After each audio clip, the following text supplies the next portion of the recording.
Genius isn't the kind of word I'd throw around too lightly, and especially not when talking about Bethesda in recent years. The endless procession of Skyrim releases and re-releases and Creation Club content shilling is a type of genius, sure, but, not the kind that has people still arguing that both Morrowind and the original Oblivion could be the best games in the series. Now that kind of genius is what made these games so special and kept people playing them for decades. So why, oh why, is the Oblivion Remaster oh so clever? Oh, wouldn't you like to know? Oh wait, no, you do? Yeah, no, alright, I got it. We live in a society in which the video game market has, over time, built up an almost impossibly high standard and toxic cycle of hype and pre-release schedules surrounding video game releases and sequels and studio developments. I'm not sure it was the honest intent, but that evil little grubber who first sat there rubbing his little crooked hands together and said, oh, we could totally make people pay for this before we even release it, and created the first example of a pre-order, did to the video game industry what offing Pope Francis did to the First World War. Speaking of offed popes, Nomine Patre Spiritu, all that. He did play Undertale after all. I mean, the dude met Matt Pat. He's definitely gone to heaven. Anyway, back to the video. Pre-ordering games, hyping up potential sequels, promising consistent yearly releases and content to compete with other studios. It's capitalism, baby. It's what it's always been. But this has been harming the integrity of video game releases at an exponential rate over the years.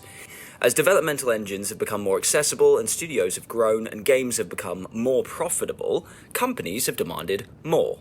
More FIFA, more COD, more Madden. People harp on these games for remaining largely unchanged over the years, but any major deviation from their formula could potentially ruin their sales. Hence, spin-off series like FIFA Street, though even these have fallen to the wayside because the producers don't allow it. Profit drives every decision in an industry that's supposed to be driven by creative passion from the teams making the games. That's not to say that games that are made with heart don't come out. Tons of indie games full of love and great gameplay are constantly coming out, and even bigger named studios are releasing games that have clearly been crafted with endless amounts of passion and inspiration. Games like Elden Ring and Baldur's Gate 3 have been noted as raising the bar for the market as a whole for a reason. They've shown that spending that extra time and attention to craft a cohesive product, rather than focusing all the energy and budget on selling the game to the public with constant media campaigning, is possible and in fact is profitable, which is what studios want to see at the end of the day. Now, obviously Oblivion is a remaster, and it's not quite the same as a fully original game. Some people dislike remasters on principle, though I think they should be looked at on a case-by-case basis. You've got remasters that essentially just port an old experience, including most of its flawed or undesirable facets, with little more than a new lighting engine or some slightly better textures. Wrong, bad, sorry, we don't like those. We don't like them. But now a remaster that faithfully recreates a beloved experience but modernizes various elements such as UI, controls, and graphical content without compromising the original experience so much as to make it impossible to relate to someone who loved the original.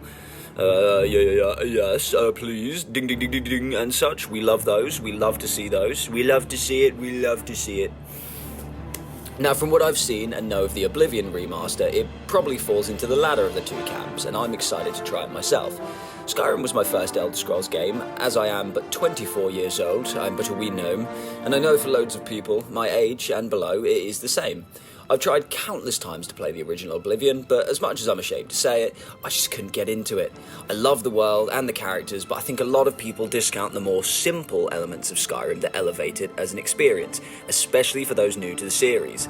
Now, the leveling system in Skyrim is incredibly satisfying, and moving from this to Oblivion's essentially ruined my enthusiasm for every playthrough I tried.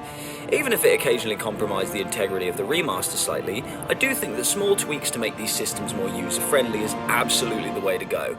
I can tell you that I never would have finished a playthrough of my copy of the original Oblivion, but by the 9 divines I will finish it 10 times over. Now it's available in a way more accessible format to me, and I just know it's the same for loads of other people.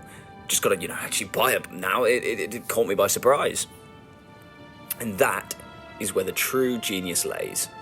Thought I forgot, huh? Yeah? Thought I got caught up ranting about, like, remaster stuff? I called the video that for a reason, you buffoon. Don't mess with me. Just listen here, alright? Now, Oblivion Remaster dropped with almost zero marketing. A leak let the word slip a couple days before release, but even this wasn't much beyond a rumble. A rumble that turned into an earthquake when the trailers hit the internet, and into something even greater still when the game hit the store pages.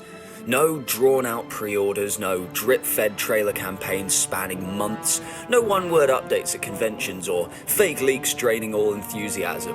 What we got was a game, ready to go, dropped on our feet like we're back in the 2000s grabbing Oblivion for the very first time. It was bold and it paid off, with sales through the roof and still climbing across all platforms. Between the authentic experience of an old Elder Scrolls game and the minimalist marketing campaign, Bethesda has made me feel just like I did as a kid, sat at school, waiting for the bell so I could rush home and start playing a new game. Now that's the kind of feeling I'm chasing whenever I play games, and that's Bethesda's genius with this remaster. I'm not here to tell you to play it. I will, but that's on you. What I do want you to think about is the fact that this was a big choice. Oblivion is something people have asked for a long time, and Bethesda is a big studio. Now they could have milked this all the way to the ends of the earth and back, but to drop it with so little fanfare and to see so much success can't be seen as anything other than an experiment, and a successful one at that. We're seeing the market change right in front of our eyes. Titles like Elden Ring, Baldur's Gate, Oblivion, even goofier games like Schedule 1 are reshaping what is expected of developers and games as a whole. The market has shown a clear trend towards quality over quantity, cohesive experiences over well-marketed narratives, immersive gameplay rather than campaigns, oversaturated with dialogue. It might not happen right away, but I'd like to think that we could be on the edge of some of the best content that we've had in years. Anyway, that was Gay. Subscribe for more. Seize him!